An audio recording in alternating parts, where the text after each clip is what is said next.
Hello dear students and my dear friends. Welcome back to Royson Creations YouTube channel. ಆತ್ಮೀಯ ವಿದ್ಯಾರ್ಥಿಗಳೇ, ನಾವು ಈ ವಿಡಿಯೋದಲ್ಲಿ 10ನೇ ತರಗತಿಯ ಇಂಗ್ಲಿಷಿನ 3ನೆಯ ಪಾಠವಾದ gentleman of Rio en Medio ಪಾಠದ ಪ್ರಮುಖವಾದ 2 ಅಂಕಗಳ ಪ್ರಶ್ನೆಗಳನ್ನು ಅವುಗಳ ಉತ್ತರಗಳೊಂದಿಗೆ ಸಂಪೂರ್ಣವಾಗಿ ವಿಶ್ಲೇಷಿಸೋಣ ಬನ್ನಿ. ವಿದ್ಯಾರ್ಥಿಗಳೇ, ನೀವು ನಮ್ಮ ಯೂಟ್ಯೂಬ್ ಚಾನಲ್ ಅನ್ನು ಮೊದಲ ಬಾರಿ ನೋಡ್ತಾ ಇದ್ರೆ ಇದನ್ನು ಸಬ್ಸ್ಕ್ರೈಬ್ ಮಾಡುವುದರ ಮೂಲಕ ನಮಗೆ ಸಪೋರ್ಟ್ ಮಾಡಿ ಅಂತ ಹೇಳುತ್ತಾ ನಾನು ಈ ವಿಡಿಯೋವನ್ನು ಈಗ ಆರಂಭಿಸ್ತಾ ಇದ್ದೀನಿ. ಮೊದಲನೆಯ important question, describe Don Anselmo's property. Don ಅನ್ಸೆಲ್ಮೋನ ಪ್ರಾಪರ್ಟಿ ಅಥವಾ ಆಸ್ತಿಯ ಬಗ್ಗೆ ವಿವರಿಸಿ ಅಂತೇಳಿ ಕೊಟ್ಟಿದ್ದಾರೆ.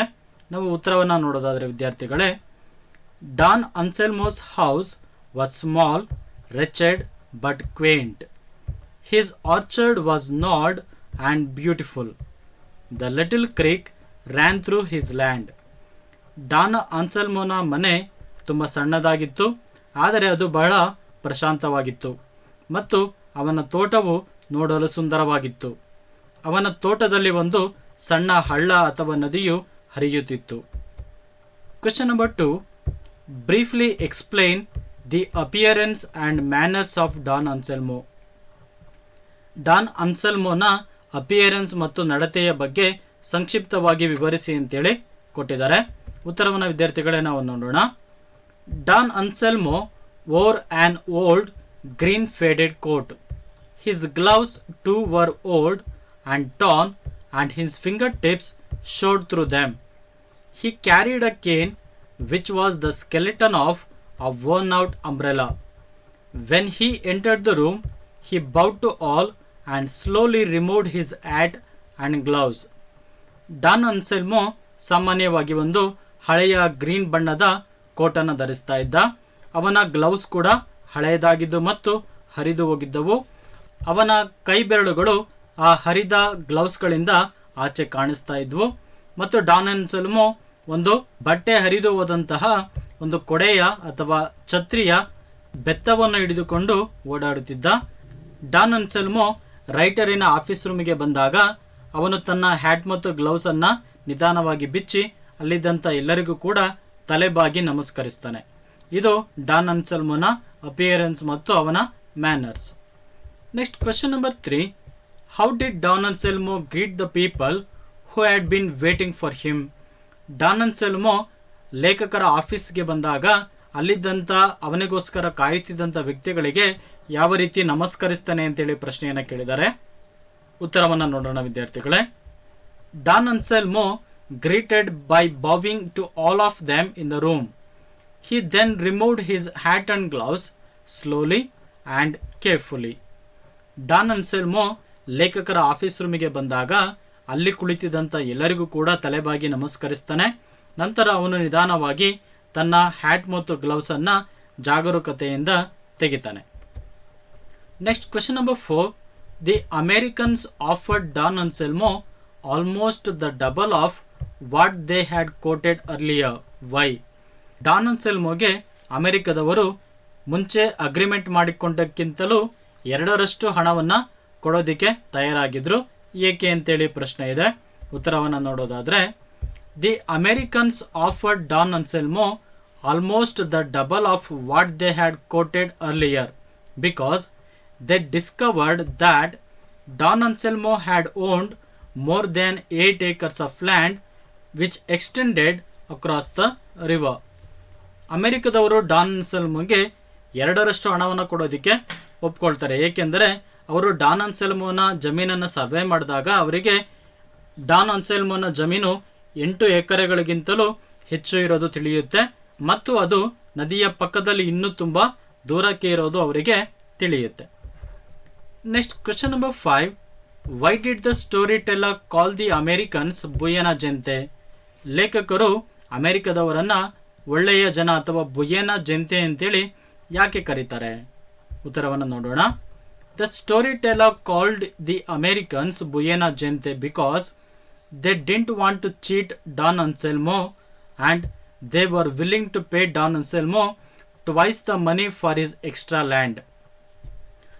ಲೇಖಕರು ಅಮೆರಿಕದವರನ್ನ ಒಳ್ಳೆಯ ಜನ ಅಂತೇಳಿ ಕರೀತಾರೆ. ಏಕೆಂದರೆ ಅಮೆರಿಕದವರು ಡಾನ್ ಅನ್ಸೆಲ್ಮೋಗೆ ಮೋಸ ಮಾಡೋದಕ್ಕೆ ಇಷ್ಟಪಡಲಿಲ್ಲ. ಅವರು ಸರ್ವೆ ಮಾಡಿದಾಗ ಗೊತ್ತಾಗುತ್ತೆ ಅವರಿಗೆ ಡಾನ್ ಅನ್ಸೆಲ್ಮೋನ ಬಳಿ ಅವನು ಅಂದುಕೊಂಡಿದ್ದಕ್ಕಿಂತಲೂ 2ರಷ್ಟು ಜಮೀನಿದೆ ಅಂತೇಳಿ. ಹಾಗಾಗಿ ಅವರು ತಾವು ಒಪ್ಪಿಕೊಂಡಿದ್ದಕ್ಕಿಂತಲೂ ಹೆಚ್ಚಾಗಿ 2ರಷ್ಟು ಹಣವನ್ನ ಡಾನ್ ಅನ್ಸೆಲ್ಮಗೆ ಕೊಡಬೇಕಂತೇಳಿ ಬಂದಿರ್ತಾರೆ. ಅವರು ಮನಸ್ಸು ಮಾಡಿದ್ರೆ ಡಾನ್ ಅನ್ಸೆಲ್ಮಗೆ ತಿಳಿಸಿದಂತೆ ಅವನ ಇಡೀ ಜಮೀನನ್ನು ಅವರು ವಶಪಡಿಸಿಕೊಳ್ಬೋದಿತ್ತು. ಆದರೆ ಅವರು ಅವನಿಗೆ ತಿಳಿಸಿ ಆ ಎಕ್ಸ್ಟ್ರಾ ಜಮೀನಿಗೆ ಎಕ್ಸ್ಟ್ರಾ ಹಣವನ್ನ ಕೊಡೋದಿಕ್ಕಂತ ತಂದಿರ್ತಾರೆ. Next question number 6. The Americans were generous, justify. ಅಮೆರಿಕದವರು ಜನರಸ್ ಅಥವಾ ಉದಾರಿಗಳು ಅಂತೇಳಿ ಹೇಗೆ ಹೇಳ್ತೀರಾ ಅಂತೇಳಿ ಪ್ರಶ್ನೆಯನ್ನ ಕೇಳ್ತಾರೆ. ಉತ್ತರವನ್ನು ನೋಡೋಣ. The Americans were ready to pay extra money for the extra land of Don Anselmo and though they were the rightful owners of the property, they purchased the trees from the villagers of Rio En Medio, thus they were generous. ಅಮೆರಿಕದವರು ಉದಾರಿಗಳು ಅಂತೇಳಿ ಹೇಗೆ prove ಮಾಡ್ತೀರಾ ಅಂತೇಳಿ ಪ್ರಶ್ನೆಗೆ ನಾವು ಉತ್ತರವನ್ನು ನೋಡೋದಾದ್ರೆ, ಅಮೆರಿಕದವರು Don ಅನ್ಸೆಲ್ಮೋನ extra ಜಮೀನಿಗೆ extra ಹಣವನ್ನು ಕೊಡೋದಿಕ್ಕೆ ಅಂತೇಳಿ ತಂದಿರ್ತಾರೆ. ಮತ್ತು ಅವರು ಡಾನ್ ಅನ್ಸೆಲ್ಮೋನಿಂದ ಆಸ್ತಿಯನ್ನ ಪಡೆದುಕೊಂಡಾದ್ಮೇಲೆ ಅವರು ನಿಜವಾದ ಓನರ್ಸ್ ಆಗಿದ್ರು ಕೂಡ ರಿಯೋ ಎನ್ ಮೆಡಿಯೋದ ಜನರಿಂದ ಅವರು ಮರಗಳನ್ನ ಇಂಡಿವಿಜುವಲ್ ಆಗಿ ಪರ್ಚೇಸ್ ಮಾಡ್ತಾರೆ. ಹಾಗಾಗಿ ಅವರು ಜನರಸ್ ಅಥವಾ ಉದಾರಿಗಳು ಅಂತೇಳಿ ನಾವು ಹೇಳ್ಬೋದು. Next question number 7. What complaint did the Americans have on the children of Rio en Medio? ಅಮೆರಿಕದವರು ರಿಯೋ ಎನ್ ಮೆಡಿಯೋದ ಮಕ್ಕಳ ಬಗ್ಗೆ ಯಾವ ಕಂಪ್ಲೇಂಟ್ ಅನ್ನು ತಂದಿದ್ರು? ಉತ್ತರವನ್ನು ನೋಡೋಣ. The Americans complained the storyteller that the children of the village were overrunning their property, played in the orchard, put fences around the trees, and plucked the flowers from the trees. When the Americans spoke with the children about it, the children only laughed and replied in Spanish. ಅಮೆರಿಕದವರ complaint ಈ ರೀತಿ ಇತ್ತು. ಅವರು ಹೇಳ್ತಾರೆ, ರಿಯೋ en ಮೆಡಿಯೋದ ಮಕ್ಕಳು ಅವರು ಕೊಂಡುಕೊಂಡಿರುವಂತಹ ಆಸ್ತಿಗೆ ಅತಿಕ್ರಮವಾಗಿ ಪ್ರವೇಶಿಸ್ತಾ ಇದ್ದಾರೆ ಮತ್ತು ಆರ್ಚರ್ಡ್ನಲ್ಲಿರುವಂತಹ ಮರಗಳ ಕೆಳಗೆ ಆ ಮಕ್ಕಳು ಆಟ ಆಡ್ತಾ ಇದ್ದಾರೆ ಮತ್ತು ಆ ಮರಗಳ ಸುತ್ತ ಬೇಲಿಗಳನ್ನ ಮಾಡ್ತಾ ಇದ್ದಾರೆ ಮತ್ತು ಆ ಮರಗಳಲ್ಲಿರುವಂತಹ ಹೂಗಳನ್ನ ಅವರು ಕೀಳ್ತಾ ಇದ್ದಾರೆ. ಮತ್ತು ಅಮೆರಿಕದವರು ಆ ಸಣ್ಣ ಮಕ್ಕಳ ಜೊತೆ ಮಾತಾಡಿದಾಗ ಆ ಮಕ್ಕಳು ಕೇವಲ ನಗ್ತಾರೆ ಮತ್ತು ಸ್ಪ್ಯಾನಿಷ್ ಭಾಷೆಯಲ್ಲಿ ಉತ್ತರವನ್ನ ಕೊಡ್ತಾರೆ. ಆದರೆ ಅಮೆರಿಕದವರಿಗೆ ಅವ್ರು ಏನ್ ಮಾತಾಡ್ತಾ ಇದ್ದಾರೆ ಅಂತೇಳಿ ಅರ್ಥ ಆಗ್ತಿರೋದಿಲ್ಲ. ಈ ಕಂಪ್ಲೇಂಟ್ ಅನ್ನು ಅಮೆರಿಕದವರು ಲೇಖಕರ ಬಳಿ ತೆಗೆದುಕೊಂಡು ಬಂದಿರ್ತಾರೆ. ನೆಕ್ಸ್ಟ್ 8ನೇ important question. How do you say that Don Anselmo was generous or a man of principles?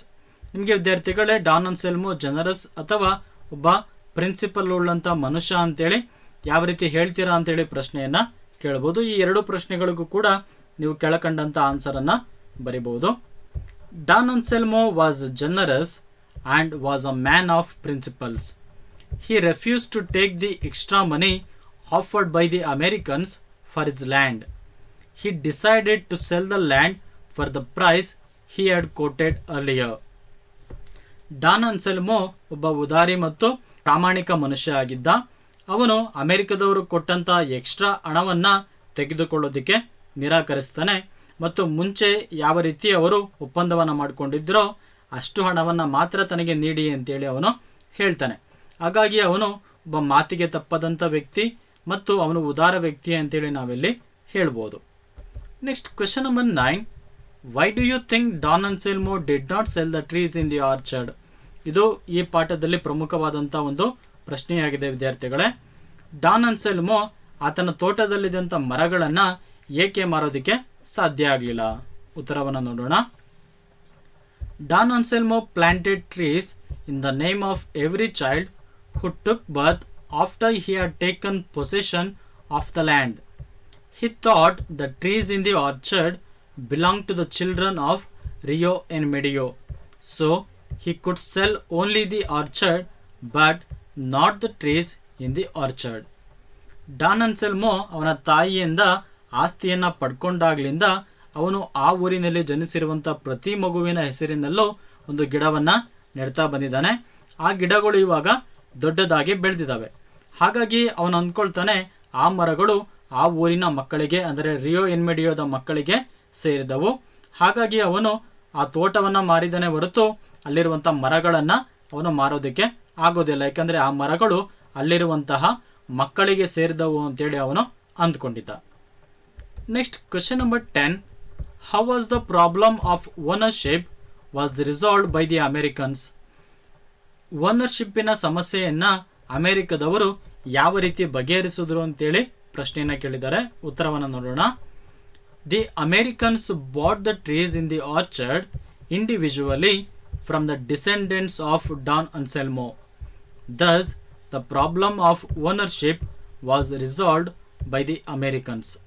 ಅಮೆರಿಕದವರು Rio en ಮೇಡಿಯೋದಲ್ಲಿದ್ದಂಥ ಡಾನ್ ಅನ್ಸೆಲ್ಮೋನ ವಂಶಸ್ಥರಿಂದ ಇಂಡಿವಿಜುವಲ್ ಆಗಿ ಆ ತೋಟದಲ್ಲಿದ್ದಂಥ ಮರಗಳನ್ನು ಖರೀದಿ ಮಾಡ್ತಾರೆ.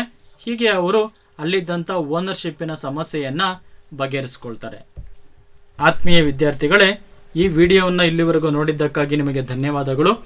ಈ ವಿಡಿಯೋ ನಿಮಗೆ ಇಷ್ಟವಾಗಿದ್ದರೆ ದಯವಿಟ್ಟು ನಮ್ಮ ಯೂಟ್ಯೂಬ್ ಚಾನಲ್ ಅನ್ನು ಸಬ್ಸ್ಕ್ರೈಬ್ ಮಾಡಿ ಅಂತ ಹೇಳುತ್ತಾ ಈ ವಿಡಿಯೋವನ್ನು ಇಲ್ಲಿಗೆ ಮುಗಿಸ್ತಾ ಇದ್ದೇನೆ. Thank you dear students for watching this video.